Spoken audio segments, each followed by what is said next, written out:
When my parents called to tell me they had sold their family home, I thought they were finally retiring to travel.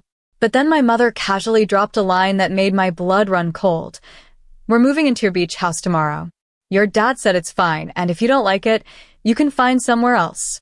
I had just quit my exhausting corporate job and poured every cent of my life savings into this oceanfront property to heal. Now, they were trying to evict me from my own sanctuary, treating me like an ungrateful tenant in a home my hard work paid for. My hands shook with rage, but as I looked out at the waves, a cold smile spread across my face. I didn't yell. I didn't argue. Instead, I quietly hung up the phone and prepared a welcome they will never forget. My name is Maya. I am 28 years old, and just a few months ago, I was a senior financial analyst drowning in 80-hour workweeks, stress-induced migraines, and a complete lack of joy. I realized life was passing me by, so I did something terrifying. I quit my job, packed up my life, and poured every single cent of my hard-earned savings into buying my absolute dream beach house. This place was supposed to be my sanctuary, a coastal haven where I could finally breathe, slow down, and heal from years of corporate burnout. The ocean breeze was sweet, and the sound of the crashing waves felt like a personal reassurance that I had made the right choice. But my peace was completely shattered on my very first night in the house. I was sitting on the porch when my phone rang. It was my mother. Before I could even say hello, she launched into an announcement that left me absolutely stunned. She and my father had quietly sold their suburban home and were officially claiming my brand new beach house as their own retirement nest. I want to pause here because I'm incredibly curious about the amazing community watching this right now. Please take a quick moment to drop a comment below with a city you are watching from.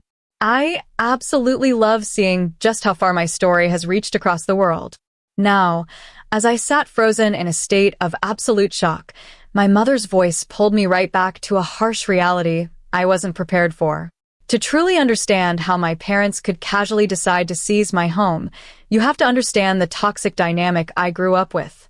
For as long as I can remember, my parents operated on a strict double standard, and it always favored my older brother, Julian.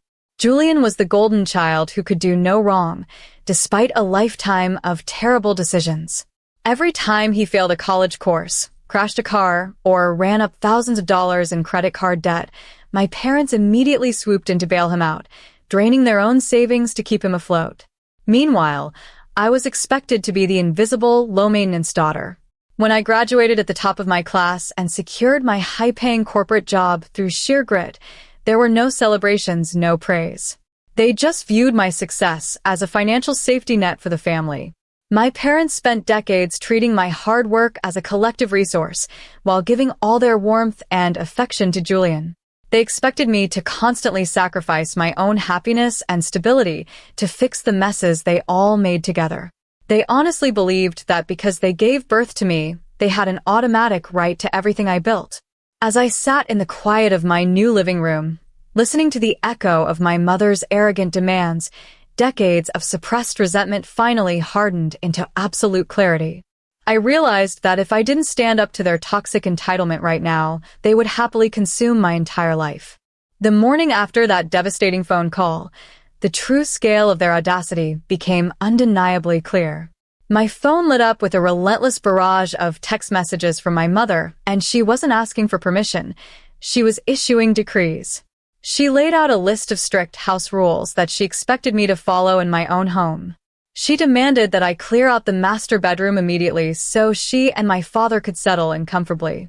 To make matters worse, she casually added that I should pack up my personal belongings and move everything down into the small, damp basement. If I found that arrangement unacceptable, she told me I was perfectly free to pack my bags and find somewhere else to live.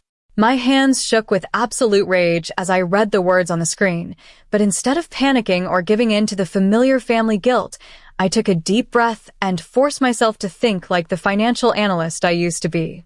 I went straight to my filing cabinet, pulled out the official property deed, and scheduled an emergency consultation with a trusted real estate attorney. My lawyer reviewed the documents and gave me a massive reality check that changed everything. He confirmed that since the beach house was purchased entirely with my own independent funds and registered exclusively under my name, my parents had absolutely zero legal rights to the property. They couldn't evict me, they couldn't force a sale, and they couldn't step foot inside without my explicit permission. That was the exact moment I decided to stop playing the victim. I chose to fake total compliance, letting them believe their manipulative plan was working perfectly while I quietly set a trap. With the legal facts firmly on my side, I spent the entire evening meticulously preparing for their arrival. If my parents wanted to treat my hard-earned sanctuary like a corporate asset they could just seize, then I was going to treat them like strict business clients. I sat down at my computer and drafted an airtight, completely professional lease agreement.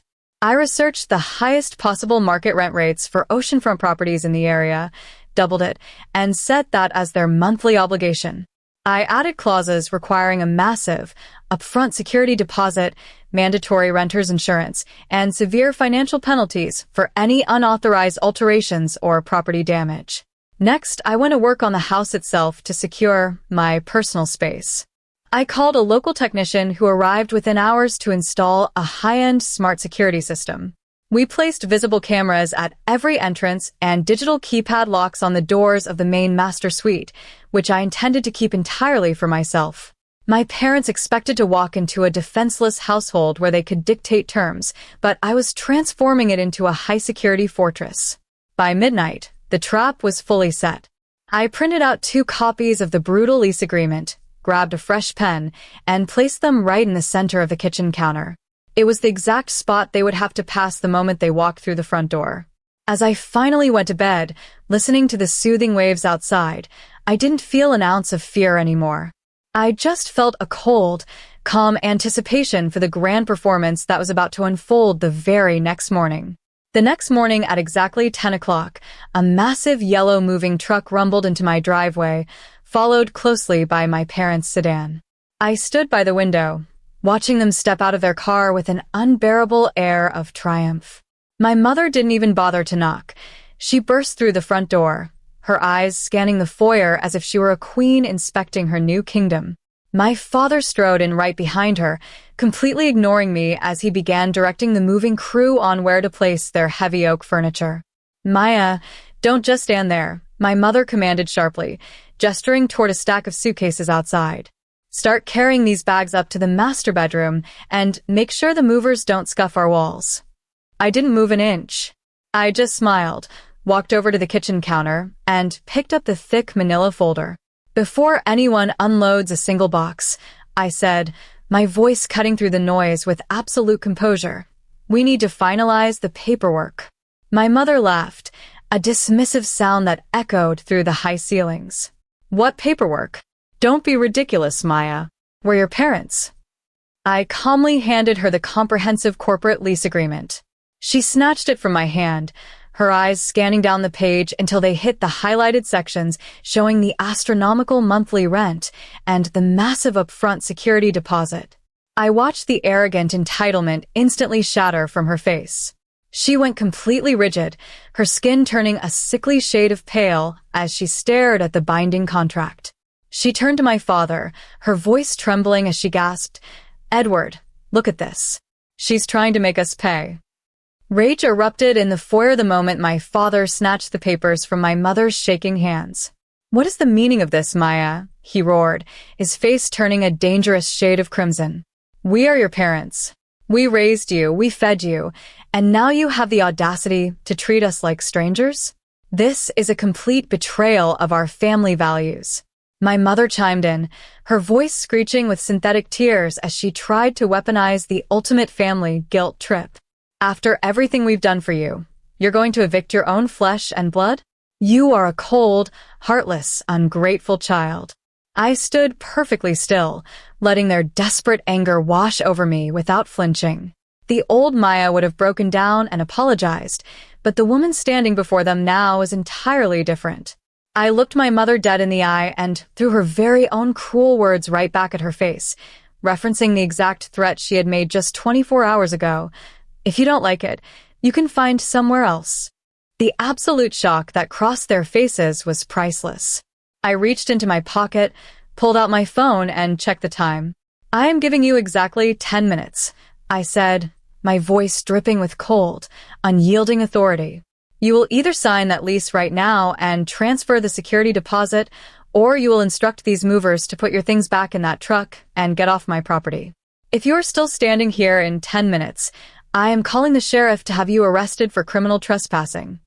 The heavy silence that followed my ultimatum was broken only by the sound of the ocean waves crashing outside. My father stared at me, searching my eyes for any sign of hesitation, but he found absolutely none. Realizing their manipulation had failed, he slammed the unsigned lease onto the counter, grabbed my mother's arm, and ordered the confused movers to reload the truck. They left in utter humiliation, forced to search for a local hotel while they reeled from the shocking realization that their entitlement no longer held power over me. Watching their cars disappear down the coastal highway, a profound sense of relief washed over me. I had finally secured my hard-earned peace and reclaimed my sanctuary. Now, I am deeply curious about your thoughts on how this family showdown turned out. Do you think I went completely too far by threatening to call the sheriff on my own flesh and blood, or did my parents finally get the exact lesson and respect that they deserved? Please comment your thoughts down below. And while you're sharing your opinion, make sure to click on one of the 2 video favorites appearing on the final screen right now. Thank you so much for watching until the very end.